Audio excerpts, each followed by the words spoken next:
Welcome to the Unstoppable Recording Machine Podcast. And now your host, EYAL Levy. Welcome to the URM Podcast. Thank you so much for being here. It's crazy to think that we are now on our 7th year. Don't ask me how that all just flew by, but it did. Man, time moves fast. And it's only because of you, the listeners. If you'd like us to stick around another 7 years, and there's a few simple things you can do that would really help us out. I would endlessly appreciate if you would, number 1, share our episodes with your friends. Number 2, post our episodes on your Facebook and Instagram and tag me at EYAL Levy URM Audio and at URM Academy, and of course, our guest. And number 3, leave us reviews and 5-star reviews wherever you can. We especially love iTunes reviews. Once again, thank you for all the years and years of loyalty. I just want you to know that we will never charge you for this podcast, and I will always work as hard as possible to improve the episodes in every single way. All we ask in return is a share, a post, and tag us. Oh, and one last thing. Do you have a question you would like me to answer on an episode? I don't mean for a guest. I mean for me. It can be about anything. Email it to me at eyal@urm.academy. That's EYAL@urm.academy. There's no .com on that. It's exactly the way I spelled it. And use the subject line, Answer Me Eyal. All right, let's get on with it. Hello, everybody. Welcome to the URM Podcast. My guest is Taylor Young, who's a musician, producer, mixer, and owner of the Pit Studios in California. He's also been in some really excellent extreme acts such as Nails and Twitching Tongues, and has worked with bands like Suicide Silence, among many others, in the studio. Here goes. Taylor Young, welcome to the URM Podcast. Thanks for being here. Thanks for having me. Yeah, it's a pleasure to have you here. I don't know if you're not allowed to talk about who connected us. I think I am. All right. Well, I really respect Mark's, I guess, aesthetic when it comes to production, because I've always liked the way mostly have liked Suicide Silence's mixes and productions, because they keep it real, which I really like. And he told me that I needed to talk to you because that is your thing. So I went and I did my research on your work and was like, yeah, this is awesome, because I think that in heavy music, when you specialize in having recordings and productions and mixes that have that energy, that raw sort of energy, it's very easy to like cross the line into just sounding unfinished or sounding like shit, or you know what I mean? Like, it to actually have something that has that raw energy, but sounds good, that's tough. I'm self-taught, so some early stuff was just smash and go and kind of tweak from there. And I definitely listen to records from even as early as 2013, where I'm like, damn, I didn't even finish this. So is it your definition of what's finished has evolved, or you actually didn't finish? Yeah, it's just growing up over the years and getting just a more tuned ear, I guess. Yeah, that makes sense. Now, in order to pull off what you pull off, I imagine that you need bands that are basically DTF with this style of production and who can actually hang, like they can actually play. I'm saying that because we know that in modern heavy music, there are lots of bands who can't play their shit in the studio. Oh, I mean, I still deal with that a good bit, but at the same time, it's a majority of people who come very prepared. I also deal in hardcore bands who don't have money for a lot of days, so we got to get it done fairly quick comparatively to most things. What does quick mean for you? Like, we do albums in 5 days or something like that. That is very quick. Yeah. So say that you only have 5 days to do an album. Do you have any sort of pre-pro or like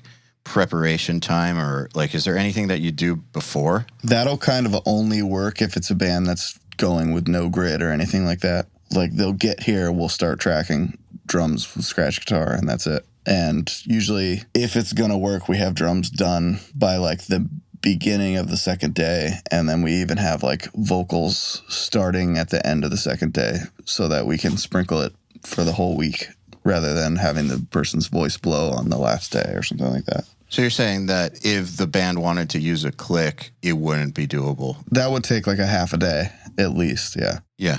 Okay, so basically they just need to come in ready to throw down. Yeah. If they were to come in with the clicks? Yeah, that's happened a few times and definitely helps. But usually a band that brings their clicks needs them.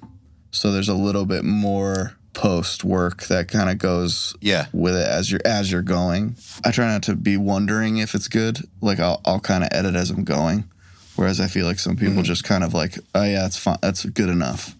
Whereas I kind of don't like to gamble when we are doing it to a click. When we're not doing it to a click, I'm still doing some editing, like whole track splicing, like or multi-track splicing and things like that.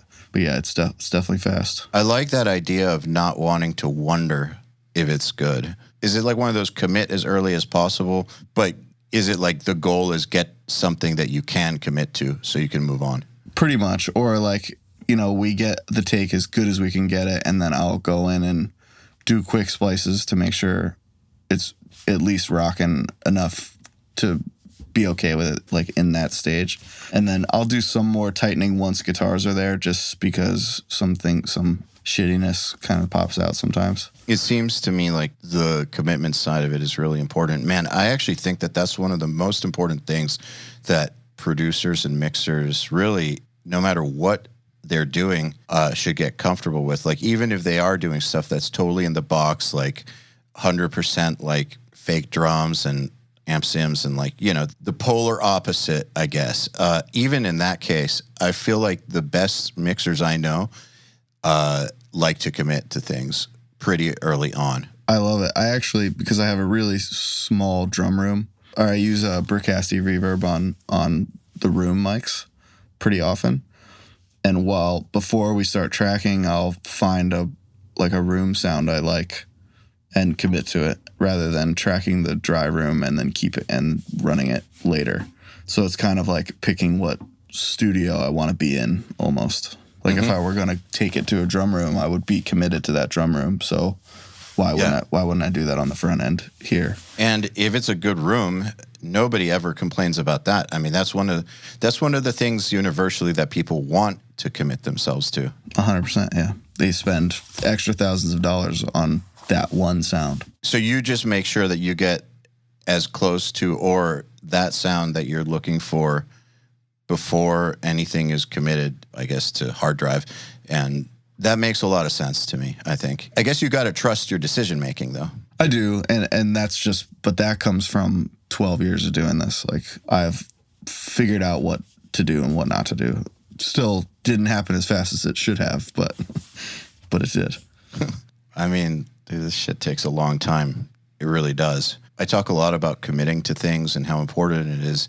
And what I feel like I hear back as feedback from, listeners and students of URM is that that's great advice, but if they don't know what to commit to, in that like they have a hard time understanding what good is, then it makes it really hard because they don't have the confidence yet to know that they're committing to something good. And I'm wondering what your thoughts are. Like what I say to them is, well, you should commit to something anyways. And then if you commit to it and it sucks, then you have information for next time. Oh, absolutely. Yeah, but like you're not going to get good at committing to things if you don't just start committing to things. You're not going to get good at doing the thing without doing the thing, basically. Yeah, you got to do it wrong a bunch of times and learn the hard way. Yeah. Is that something that you started doing early on? Oh, yeah. My dad is an engineer, but he was like a tech manager for TV stuff. So he was the master of knowing how the gear worked and why, but applying it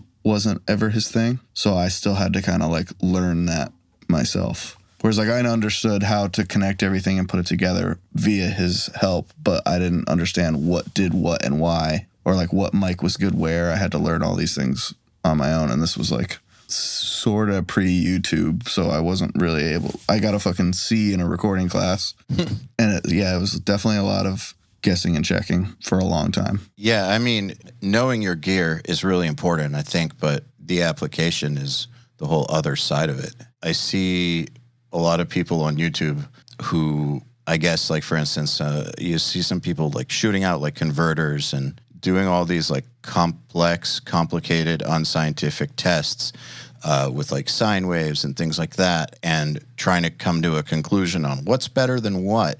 And I've thought to myself, well, this is really bad and really misleading because there's no application here. Showing a bunch of gear with sine waves is not real life. It's not musical. It's not musical. Like, people who make records, who choose certain pieces of gear, they're choosing them for a reason, and they like what it does for a reason. Great mixers aren't like, all right, I need new converters. Let's run some sine waves through a bunch of them. That's going to be the answer. Let's find it. Yeah, what is this one synth note?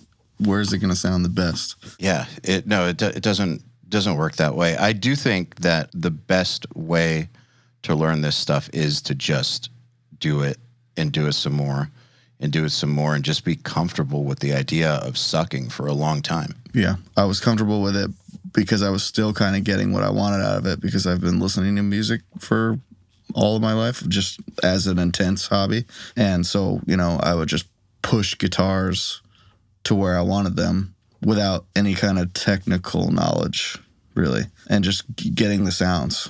And I gained the technicality later, but I still kind of get the same. I look back and I'm like, I'm still kind of getting the sounds that I was aiming for back then. You just know what to do with them better now, I guess? Yeah. I know how to get it on the front end without like going, oh, fuck, well, how do I get this low end? Just crank the low end all the way up. So, at Nail the Mix, we get like hundreds upon hundreds of submissions for the mix competition every month. Mm-hmm. And it's been happening for, years and years now. And also we do these one-on-ones with some of the students where they'll send us their mixes. And one thing I noticed is with some of the beginners is, okay, so their mixes aren't good, but you can tell that they understand the music side of it. Like, you can tell, like, they are going in a good direction. Like, there's some sort of even though the mix is shitty, there's like this feel to it, or like this, it's hard to explain, but like, it has the vibe and maybe the balance. Yeah, something to where like, you're like, okay, this person gets the music. All they need to do is get some of the technicality, and then,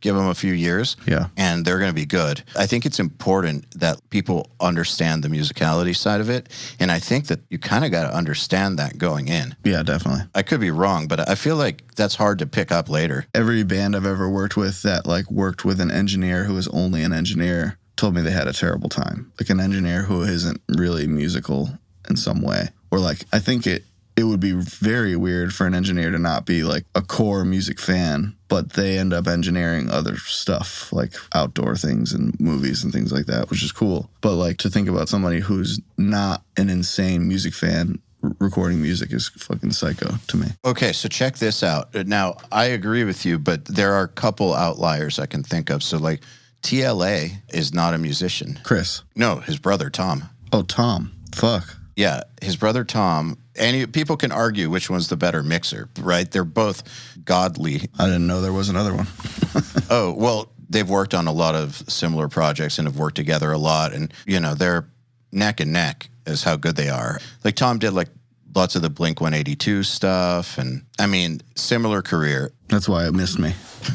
Yeah, fair enough. But anyway, similar career trajectory of just, like, top shit. And I remember talking to him on the podcast and him saying that he's not a musician, and he feels like he has an advantage as a mixer because he can listen to it like a member of the audience. Like, he's not like bound by understanding the music side of it or thinking about it like we do. I think that he's an outlier, though. Do you remember Colin Richardson, the metal producer? Yeah, one of my favorites. Yeah, mine too. He's not a musician. Weird. Some people have told me he's barely an engineer. Yes, he works with amazing engineers, but he knows what he's doing. He mixed my band's record like a while ago. He's got vision. The records speak for themselves. Yeah, he's like an old school kind of mixer producer where there's like the engineer and then there's the producer mixer. Yeah, like the vision.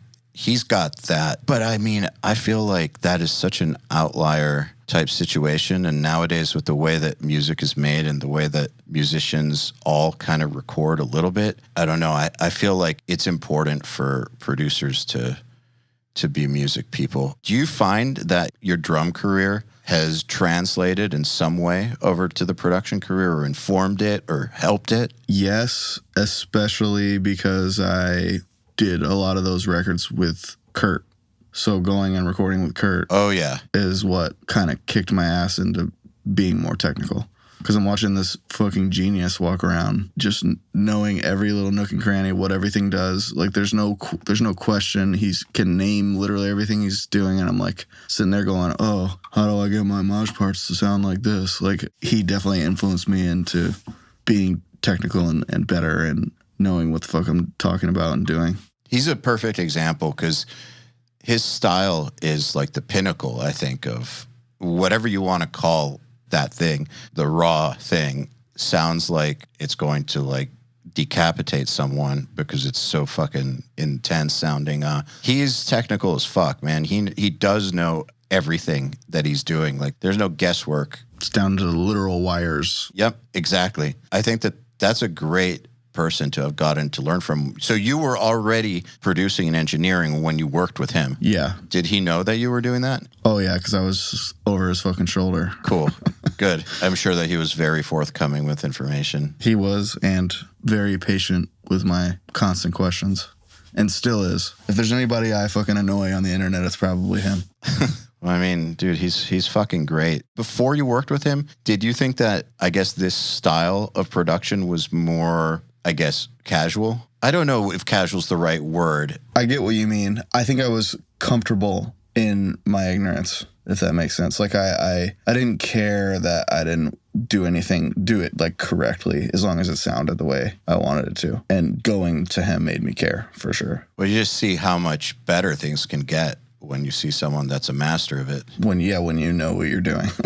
Yeah, it's super helpful. Do you think at all that you being or having been in a band that is very respected helped with your studio clients, like getting trust from them, for instance? I think when giving song notes, probably, more so than like coming to me just record. But when I would help with actual music, it was taken seriously. Yeah, we get asked all the time, what can I do to like get more clients or like get my career off the ground? And one of the things that I think is really, really helpful is if you are a musician, if you are a producer that's a musician, is, try to take your music seriously because it gives you a vehicle. Like, if you don't have an active studio yet with people coming through, all you really do have is your music. So that is what you can use to have people hear what you're capable of. And then if your music does well, I mean, A, you're going to meet a bunch more people, and B, musicians will know that you kind of know what you're talking about because you do it too. Yeah. And I was always comfortable with only having the music. That recording side was kind of a bonus for a long time. I only recorded bands because I met bands playing shows. That's how it all started, for sure. So how would you approach them about it, or did they approach you? Like, they approached me because they liked my band's recordings. Got it. So exactly what I just described. Yeah.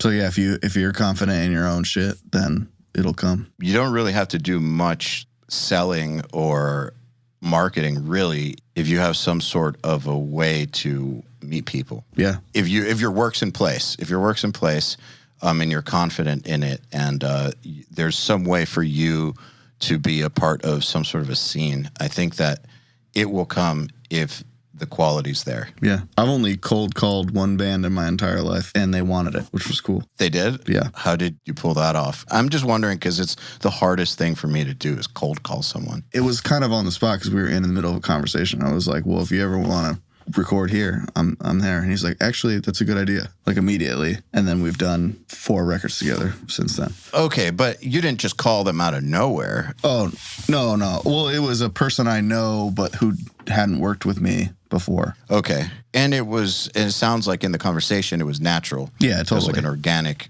place. Yeah. I think that that's really important. It's very different than like just random spamming people or random cold calling people or any of that stuff that people try doing. Yeah, it's weird. It is really weird. It's weird to do for yourself, and it's weird to have done to you. So, like, there's no good way to do it, really. I can't think of a good way to do it. I wish people would stop doing it. honestly, for themselves. Yeah, with everything. Man, I just think it's hard for people who they're not like actively in a position where they're getting respect for the music they make. Like they don't know anybody yet. Maybe they're 16 and are like in some small town and know literally nobody. It's hard for them to understand how this could possibly work. It is, yeah. I think it happens to most people that are doing it either by accident or in this capacity, or they started as a runner somewhere and just worked their way up. Like, there's no real way to just be like, I exist in the middle of Iowa and become a big mix engineer. No, not really. How did it progress to where you were doing this as a job? It kind of spiraled from literally one band's demo around. I had recorded a few things of friends, but there was one band's demo that came to me. It was like 2009, and everybody heard the demo. The band kind of started to do well within like a month or two, because this was like CDR days. Like somebody just heard it and wanted to come to me within 2 months, and then a bunch of the other local bands did it, and all of those bands blew up. So this was a band from San Diego called World of Pain. It was Shabalba from Pomona, Rotting Out from LA, like all these bands in a row, and they all exploded within a year. So it was kind of lucky. Yeah, that's great. And then it just snowballed into more and more work. So I started making records all the time, and then I would go tour. So it was just kind of finding a balance of recording and touring. That's actually what I've told people is there's two ways to make this happen. One is you work with a band that does well because of, based off of what you did with them. And there's that path, which is actually really tough. Like there's some luck involved with that. I honestly think it's fully luck for me. But I mean, maybe they did come because they like the sound, and obviously that makes sense. But like, I got lucky that they didn't suck as a band. Yeah. And the part about them, the audience liking it, that's the luck. You can't control that. No, not at all. Still can't figure it out. Yeah, I mean, nobody can. We can't predict the future. We can make educated guesses sometimes, but yeah, like whether or not the public is going to take an interest in something, that's luck. But if that happens, that's one path, I think. And then, like you said, the other path is, you start as a runner somewhere and work your way up. Which I've seen that happen, and it's awesome. Yeah. I actually think that's the more common way of doing it. At least here, for sure. Well, I mean, you're not going to do that in the middle of Iowa, probably. Yeah. But I just don't know of any other ways to make it happen if producing bands is what you want to do. Thought about it real hard. Like, do you know of a third path? I don't. Honestly, no. Yeah, me neither. I'm trying to think of friends who have done it, and they either fit one or the other. They either just went and did it, and they play music, or they started as a runner. Or, live sound. They transition into live sound when one doesn't work out. Yeah, there's that. I don't even understand it. It's like a completely different beast. Dude, I hate it. Yeah. Have you done it? Hate it. Not professionally. I've been in situations where a friend of mine's band is coming through on tour, and I go hang out with them, and then they put me on the spot. And they're like, we don't have a sound guy on this tour. Could you please do this show? It's like, you really don't want that. I don't do live sound. They're like, no, trust me. How bad can it be? Like, it'll be better than like the house guys. Like, you don't know that. But yeah, I've been like backed into a corner and done it then and hated every moment of it. It's hectic. Hated it. For no reason. Well, for a good reason, but it's insanity. And there's so many other factors. Like, you got to worry about power overhead and all that other shit. And like, you have to understand that every fucking room is different. Everybody brings in meters for every room and shit like that. And it's crazy. Yeah, and by the time you're getting it dialed, it's over. And then that's it. Nothing. Yeah. The end. Like, what? It's not for me at all. I'm impressed by anybody who does it. Oh, yeah, man. Good sound guys, sound people are very, very impressive because they're able to think very fast on their feet in a very high pressure scenario. And they're able to get things sounding good very quickly in the amount of time that it would take in the studio to like tune some drums. Yeah. The show's over. Yeah, straight up. Yeah. It's kind of amazing. I just, I don't, it's not for me. I feel like that kind of pressure, if I'm going to be under that kind of pressure, I have to feel like there's a good reason for it. And to me, that's not a good reason. I agree. If I'm in a band, though, it's a good reason. I'm very happy there's somebody who is into feeling that kind of pressure. Yeah, definitely just had a scenario where not having a sound guy was fucking detrimental to an entire show, pretty much. On tour or just a show? It was a home show, but at a new venue that doesn't have like a house guy yet. And we had a sound guy the first night and then just didn't the second night.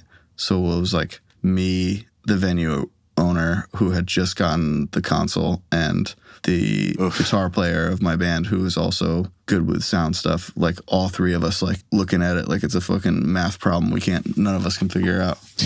I'm so sorry. Yeah, we survived. Hey, everybody. If you're enjoying this podcast, then you should know that it's brought to you by URM Academy. URM Academy's mission is to create the next generation of audio professionals by giving them the inspiration and information to hone their craft and build a career doing what they love.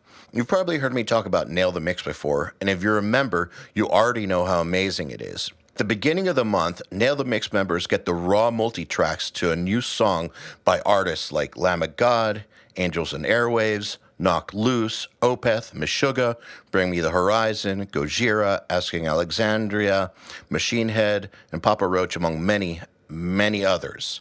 Over 60 at this point. Then at the end of the month, the producer who mixed it comes on and does a live streaming walkthrough of exactly how they mix the song on the album and takes your questions live on air. And these are guys like TLA, Will Putney, Jens Bogren, Dan Lancaster, Tui Madsen, Andrew Wade, and many, many more. You'll also get access to MixLab, which is our collection of dozens of bite-sized mixing tutorials that cover all the basics, as well as Portfolio Builder, which is a library of pro-quality multi-tracks cleared for use in your portfolio, so your career will never again be held back by the quality of your source material. And for those of you who really want to step up their game, we have another membership tier called URM Enhance, which includes everything I already told you about and access to our massive library of fast tracks, which are deep, super detailed courses on intermediate and advanced topics like gain staging, mastering, low end, and so forth. It's over 500 hours of content, and man, let me tell you, this stuff is just insanely detailed. Enhanced members also get access to one-on-ones, which are basically office hour sessions with us, and Mix Rescue, which is where we open up one of your mixes and fix it up and talk you through exactly what we're doing at every step. So if any of that sounds interesting to you, if you're ready to level up your mixing skills in your audio career, head over to urm.academy to find out more. Let's talk a little about guitar tone, because you have some very crushing, aggressive, badass guitar tones, but you're a drummer. I also play guitar. Okay, all right. That's what I wanted to know, because I was going to say, usually people who are really good at guitar tone play guitar, because it's real hard, in my opinion, to understand how guitar tone works without having some like practical knowledge of how it all works. And I would say most of the bands that came to me to record initially were bands I played with in the bands I played guitar in. Okay. They didn't come because of the bands I played drums in. Got it. Let's talk a little bit about your approach, if you don't mind. Do you use go-tos? Like, do you have a mainstays, or are you trying to do something brand new every single time? A little bit of both. I have a Marshall JMP that like is on every other record, at least. It's a fucking monster. It's got like a gain mod on it, and it has it's running on 6550s, so it's literally a powerhouse. That ends up on most things, but otherwise I am constantly tinkering with other shit or doing blends of different amps and things like that. There was a record I did last year that was a blend of 4 amps that I had on each performance that just doesn't sound like anything. So is that also like 4 separate cabinets? 4 cabs, yeah. 1 per like one line. Okay. But I had 1 line going into 4 pedal chains that were feeding 4 different amps. And then would it be summed before it got back in? No, I just track all 5 tracks and get a good blend like while we're tracking, and then have the ability to move it later. Make sure everything's in phase and jiving and things like that. So no matter how I blend it, it's good. Yeah, that's one of the hardest parts, I think, of using multiple microphones with guitars, is figuring out the phase, situation of it all. And then the electrical. Yeah, as long as you have them similar distance and things like that. Electrical, I've had the fucking breakers trip a few times from too many amps. When using more than one amp, the electrical becomes a serious beast to contend with. Yeah, all of my splitters are active, so I don't get too much ground hum. But with the high gain, it's like inevitable. Yeah, when you do come up with a tone that has like 4 amps, are you thinking of it in terms of that idea that each tone has a specific purpose? This one is where I'm getting my mid-range from. This is the low end. Or is it a little looser than that? It could go either way. Like a lot of the time, if I'm running 2 amps, each one has a job. But if I'm running 4, it's like I'm just kind of getting an ignorant blend of things where it's just like it doesn't sound like any specific amp because it's so many. Sometimes you do just got to get an ignorant blend. Oh yeah. That's a good way to put it. And that was the whole purpose of that record, was like just go be as insane as possible. I love that. I mean, I feel like sometimes that's just the criteria is does it sound like shit's exploding or not? Right. Yes? Cool. Yeah. That was a band called Regional Justice Center, and that record does sound like shit's exploding the whole time. Regional Justice Center? Yeah. Are they on your site? Their cover is, but they don't put their band name on their album covers, and it is a point of contention between us.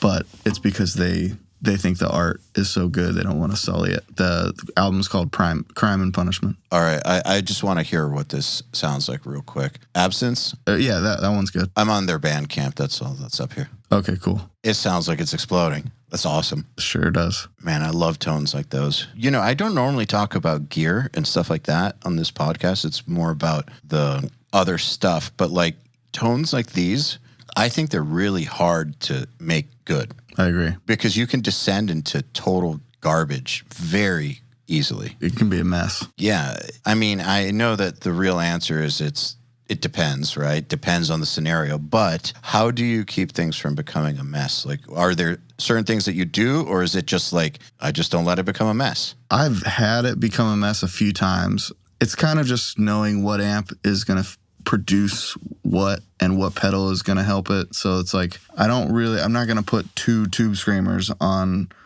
2 Marshalls and be like, why don't they sound different? Or like, why isn't this working together? Because I'm going to put a fuzz pedal on one and I'm going to put a smooth one on another, and I know that they're going to work together, and as long as I can get the phase right. I also have like a phase tool that can go with not just a 180 flip. I can get like right in the cracks of it. Which one is it? It's just the phaser, the radial phaser. Oh, okay, radial phaser. That thing's good. I did have one not that long ago be a disaster where I was like getting ahead of myself, and it was just like a thrash record where it could have just been a simple 1 amp. It would have sounded awesome. And I spent literally 8 hours trying to get an amp blend because I like thought that's what I had to do. And I ended up with 1 amp and 2 mics, and it sounds awesome. So it's just kind of like there's a give and take of knowing what the record calls for and what the music calls for and knowing what it should be. You said something really interesting just now. You said, because I thought that's what it needed to be. Yeah. And I want to talk about that some, because is it you thought that that's what would get the right tone on the record, or like you were kind of got to get lots of mics on this and like this blend because that's what we do or something? Like one of it's those a little weird, of both. Where I'm it was locked into it. Yeah, I really wanted to outdo the first record, which was just a simple. Well, where I did the reamp at one time, where I had left and right reamping at the same time, which that was only for my enjoyment, pretty much. But it was really simple, and I just wanted to make this one way bigger and more insane. And it just didn't need it. It just needed a tight, nice guitar tone because there were so many like intricate riffs. So everything I was doing was out of phase, or like there was this annoying top end hiss that was making the whole thing suck. And yeah, just simplicity is sometimes the move. Yeah. One of the hardest things to do as a producer, as a songwriter, really, as any sort of creative person, is knowing when to back off. You know, so like I forget who said this, but this really great quote about a great producer knows when to get the fuck out of the way. Yeah. Which could be translated to a great mixer knows when not to add things and when not to add processing. it's a similar sort of thing. Like knowing when it's too much or what's just enough is a big part of the job, actually. Yeah, for sure. Like I remember recently, a few months ago, one of our communities of URM is like a mixed crit community. We keep that separate from the main community because we don't want it to become a deluge of people asking for that stuff. So so we keep the mixed crits in their own corner. But I remember this one dude posted a picture of a cabinet with like 7 microphones on it and was like, what can I do to make this better? Check this tone out. And I listened and it was crap. Dude, it was out of phase garbage. Do less, bro. Try one. All right? One. You know, if it doesn't sound good with one, it's definitely not going to sound good with 2 or 3 or 4 or 5 or 6. It might sound incomplete with one, but if it doesn't already sound good, like if you're not like, okay. Then the tone is the problem. Yeah. Not the mic selection. Exactly. And you're not going to create a better tone by just adding more microphones. You're going to make things way worse. Yeah, because you're trying to capture, you're not creating a tone with your mic combo. You kind of can, but if your source sucks, then it sucks. How much do you think that the source is in the player's hands? How much do you think is gear? 50-50. Because I constantly get people who can't pick hard enough. Like I have an identical setup to a record that is awesome. And I get a guy who like has these weak ass right hand playing or just, no left hand chops. But if the player rocks and the gear rocks, it will rock. If the gear sucks, honestly, I can get a good tone out of a shitty amp half the time too. If I have like a couple pedals, then I'll be fine. Okay, so I do think gear is important. Obviously, it's important, but it's less, in my opinion, I think 50-50 is being generous to the gear. It probably is. Yeah. Because like you just said, if the hands suck, no gear is going to fix it. But if the hands are great, you can get around bad gear. I think I can. Yeah, so maybe you're right. Maybe it's more like 80-20. Yeah, something like that. Yeah. 75-25. Yeah, 80-20, 75-25. Man, because like with drums too, if you have a great drummer that hits great and you do a good job miking a shitty drum set with old heads or whatever, out-of-tune heads, it'll still sound pretty fucking good if it's a drummer that plays really, really well. Yeah. Some just slams really great, has a great pocket, great feel, like just great phrasing, like great control, like all of that stuff that goes into being a great drummer. Like I've definitely experienced it where a less than ideal drum set sounds far better than a shitty drummer on the most amazing kit in like some studio with like an API console and all that stuff. I mean, a shitty drummer ruins an entire record. They do. It's over. I did an indie record that had arguably the worst drum set of all time. The deadest heads, and they didn't think about that, and I had to fly in to do this record, so it was like, what we have is what we're using. And it sounded awesome because he wasn't even a particularly hard player, but he was right in the pocket and knew what was going to do what. He did these tiny little brush fills on these dead ass tom heads, and it sounded awesome. There you go. Perfect example. A good musician can work in and on less than ideal scenarios and gear and make it work for sure. So that said, when you do encounter musicians who are not up to par, given that, you are going for the real type of production, you can't just like fake them. Oh no. What's your approach when like they're not ready? Like they paid for the time, they're there. Drummer sucks. I just sent a band home 2 weeks ago. Okay. Yeah, it was a nightmare scenario because they drove from 20 hours away. And we did the whole pre-production day. They had like a 9 days booked or something. Yeah, we did the whole pre-production day and spent hours trying to get through a single track. And it wasn't happening. And the drummer was playing to a click and it wasn't even like 50% good. And they had a guitar player in the band who was really good at drums, but didn't know the songs at all or the intricacies on the kit. And wasn't capable of learning them in time. Yeah, but we would have burned like 4 days on drums or something like that, probably. And it was just like, guys, well, I was going to tough it out and just edit the fuck out of him if I had to.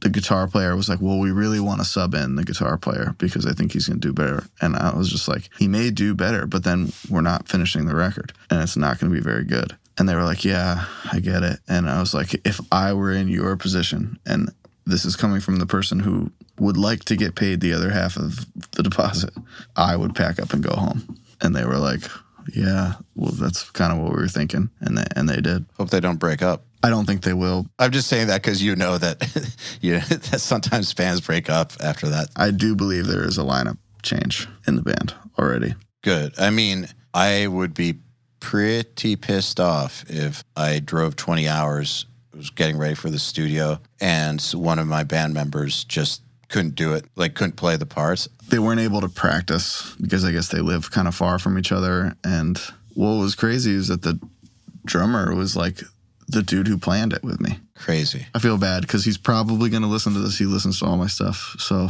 sorry, dude. You're a great person. He is a great person. He's pretty bummed already. So they'll be okay, though. Even if they don't come back to me, which is if they end up doing that, it's totally fine. Hope they figure it out. There was a band years ago that the same thing happened where they came in to do their demo and they had a situation where the guitar player who wrote the songs wasn't good enough to like play them well. And then the other guitar player was really good and didn't know them. So there was this weird constant handoff that was happening. Teach them the riff, play the riff, teach them the riff, play the riff. I'm like, guys, you have 2 days booked. Okay, so that would happen in my band a lot, but we had a lot of studio time always. Yeah. And that was the known dynamic. Right. That's how we worked, was like, I write 85% of the stuff. The other guitar player in my band is like an Olympic athlete level guitar player.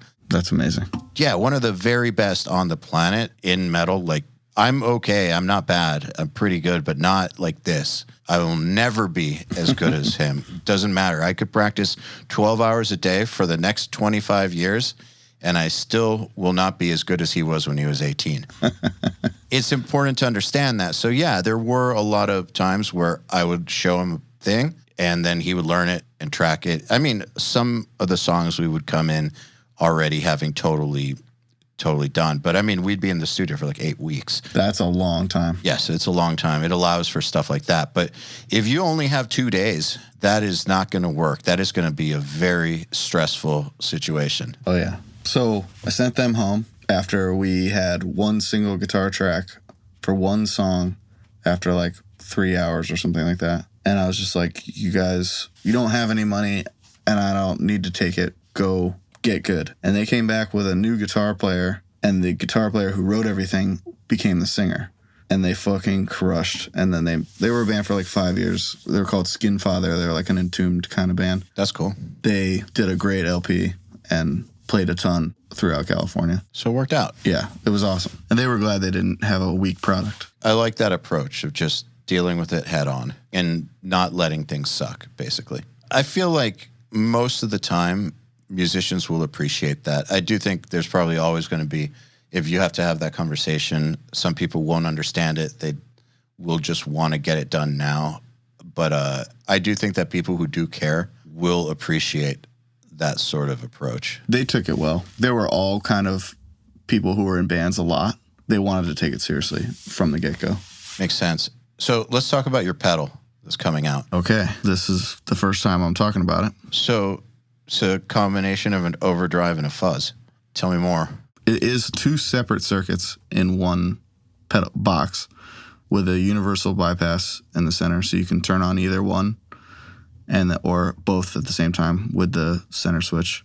It's based on a classic Rat and the classic Yellow Boss overdrive. The combo created a lot of, I'll say, it created a lot of great tones in Florida, if that makes sense. Oh, yeah. Sure does. It's a pedal combo I used all the time, and it fucking drove me insane trying to get the vintage pedals to fucking operate properly. So I was like, okay, I would like a modern version, and I would always put an EQ after the pedals to boost the low end because they're fucking vintage pedals. So I have, each circuit has a low end on it as well, like a low boost. And then there's a switch to change the order of the two pedals, so you can pick which one is first in the sequence. That's cool. And so you can use one or the other or both. Right. It's built to use both, which is a psycho level of gain. Yeah, you could say that. I figure if someone's going to buy a pedal from me, they're expecting a psycho level of gain. Can you adjust the ratio of one to the other? Yeah, well, so they each have their own level control and gain control. Got it. Actually sounds pretty damn cool. It's fucking awesome. I used it on the new Suicide Silence stuff, and I've used it Very nice. I've used it on 1 out of every 4 records for the last year. I've had a prototype for a year. Oh, cool. When's it coming out? I'm hoping it'll come out early next year. And it's a collaboration with my friend Michael Klein, who is the builder, and he's the technical whiz. What's it called? It's called the Oni. I like this idea, man. That's a great combo of pedals, actually. Sick. I think anybody who likes it will enjoy it. I would say when you plug it in, be careful with the gain on your amp. Pull that shit down because you'll have a hot mess. Is it meant to be an amount of gain to where the amp should have none or have some? Not none, but low. Okay. If you're aiming for a big chug, your amp should be on like an AC/DC setting. Okay. All right. Got it. Yeah. Yeah. I'm very, very curious to check that out when it's a check-outable. Awesome. Do you make gear, or is that a new thing? This will be my first time. Okay. What inspired you to start making gear? I guess it was more that I just wanted this pedal to exist because it is something I'd use all the time. Yeah, makes sense. I find that a lot of the best gear is like somebody has been duct taping certain things together for a while. There's just something that doesn't exist. They're looking for a tool. Yeah, they're looking for a tool that did not exist. And I'm definitely really pleased with the outcome. I have a couple of different versions of it too that all sound a little different in a good way. Like one has all vintage chips, so it can go kind of full Slayer almost. And then the other is the one that's going to be public is more modern tech in it. Not tech, but like modern parts. Yeah, makes sense. I'm actually excited to try that one out. I'm not just saying it. Awesome. I love that idea. I look forward to your results. Yeah, it doesn't sound like something that I've heard of before, which is cool. That's awesome. Well, I mean, do we need another Tube Screamer emulation? Oh, no. Yeah. I've got fucking 5. Yeah, 5 out of 50,000. But really, I just need the one. I use the ST9 Plus the most. That's my favorite one. It's a good one. But I mean, that's kind of the thing is like whenever I hear about people making pedals, I'm a little cynical. My first thought is, do we really need another Tube Screamer? Yeah. That's always my first thought. It's really, really cool when someone is doing something that doesn't already exist. It's like, we don't need more emulations of the same shit. We need new ideas, I think. Or you can go buy a Tube Screamer. Like, you can go buy that. Exactly right. It's just like with plugins. It's like, yeah, I get why we have emulations. I get why we have like a few different ones. But at some point, like, how many more versions of an SSL channel strip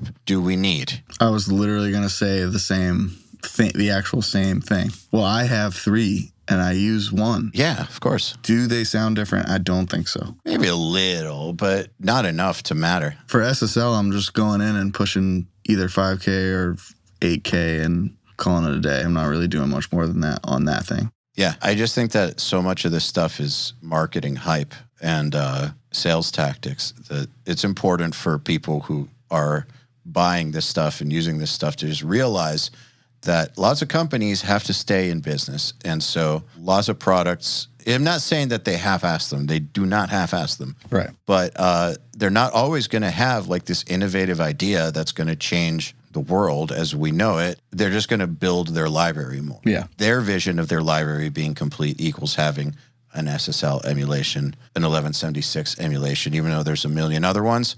In order for them to see their library is complete, it includes that too. But that doesn't mean you have to buy it. It has to have the vintage stuff. Yeah, it doesn't mean you have to buy it if you already have one you like. Right. I like the weirder tools, for at least for plugins, like looking for different filters and para EQs and things like that. To me, that stuff's more fun than branded shit. Weirder like what? Fab filter and stuff like that. I guess that's not weird, but like things that aren't versions of gear. Yeah. Plugins that are their own thing specifically. Yeah. Yeah, not trying to recreate something that they'll never be able to recreate. Yeah, not something I can buy a box of. Yeah, makes sense. Because I figure if you can buy the box of it, you would rather buy the box of it. I would, yeah. But obviously they have the emulations because not everybody can do that. Yeah. Some of them are all right. But yeah, I understand completely what you're saying is and I actually do prefer plugins that are designed to be plugins from the inception. So I don't have any issue with digital tools. Like I'm all about the future, but like I do think that the ones I enjoy more are the ones that were from conception to inception. They are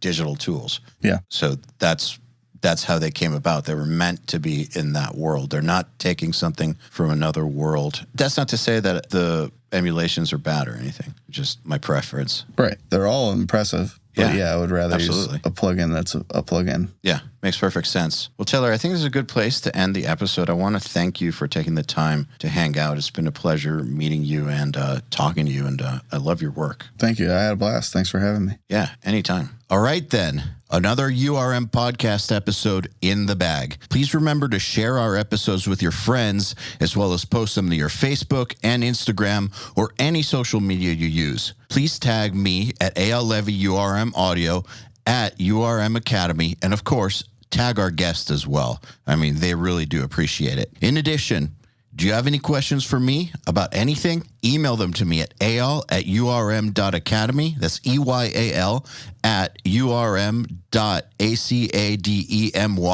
and use the subject line, Answer Me EYAL. All right, then.